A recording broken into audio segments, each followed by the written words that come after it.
Blessing అనిపిస్తుంది నాకైతే. మన చేతిలో ఏం లేదు, ఆయనే లీడ్ చేస్తాడు, ఎటు పోనీయాలి, ఎవరిని ఎటు తీసుకెళ్ళాలి అనేది. సో అలా గడిచిపోయింది.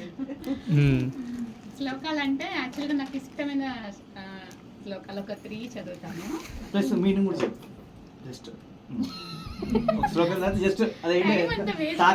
పర్వాలేదు. తాత్పర్యం నీ 3 ఏళ్ళ కష్టం 3 నిమిషాలు మేము వెళ్ళామా ఏంటి?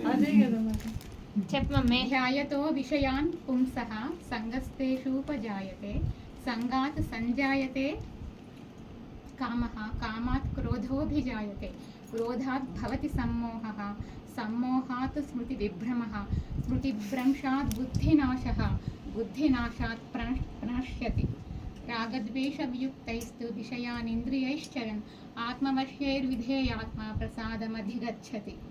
ప్రసాదం చెప్తే ఇంకేమి ధ్యాయతో విషయాన్ పుంసః సంగస్తేషూపజాయతే.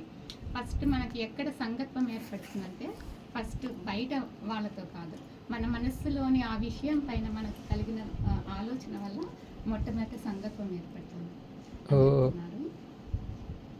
ధ్యాయతో విషయాన్ పుంసః సంగస్తేషూపజాయతే సంజాయతే కామః. సంగత్వం వల్లే కామం ఉద్భవిస్తుంది. అంటే అది నాకు కావాలి, చూస్తాం, ఏదన్నా చూస్తే ఆశ మన మనసులో కలుగుతుంది ఫస్ట్ సంగత్వం అనేది. సో దానివల్ల అది నాకు కావాలన్న కోరిక కలుగుతుంది. కామః అంటే కోరిక, ఏదైనా కావాలి, హౌ టు టచ్. నెక్స్ట్ కామాత్ క్రోధోభిజాయతే. అది వస్తే క్రోధము, అంటే అది రాకపోతే క్రోధము, ఒకవేళ అది ఇష్టం లేకపోతే వస్తే క్రోధము. అలా క్రోధాత్ భవతి సమ్మోహః. ఆ క్రోధం ఎప్పుడు వస్తుందో అప్పుడు సమ్మోహము, మోహం వస్తుంది. అంటే ఇంకా క్రోధానికి నెక్స్ట్ స్టేజ్ అది. మోహాత్ స్మృతి విభ్రమః. మోహం వల్ల స్మృతి, మన యొక్క కాన్షియస్నెస్ పోతుంది.